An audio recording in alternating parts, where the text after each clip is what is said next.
Concernant la question de savoir s'il est possible de rétablir les relations, le président Poutine l'a dit à de nombreuses reprises, ce n'est pas la Russie qui a rompu le dialogue. Ce n'est pas nous qui avons fermé les portes à la coopération, ni avec l'Union européenne, ni avec ses États membres, y compris avec des pays historiquement proches de nous, comme l'Italie. Aujourd'hui, on nous demande souvent, Macron a dit ceci, un tel a déclaré cela.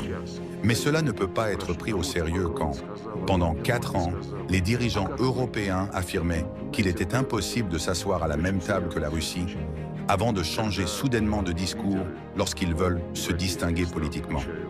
Ceux qui souhaitent réellement dialoguer avec nous n'ont pas besoin d'en faire l'annonce publiquement.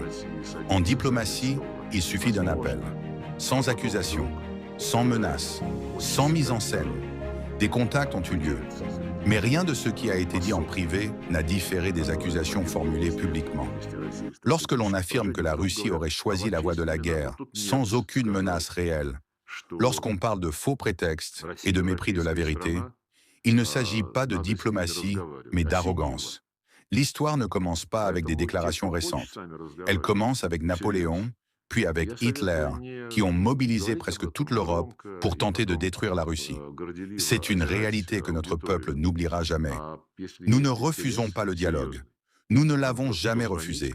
Mais il faut être honnête avec les dirigeants européens actuels qui se sont enfermés profondément dans l'hostilité et la haine envers la Russie. Il est très peu probable de parvenir à des accords sérieux.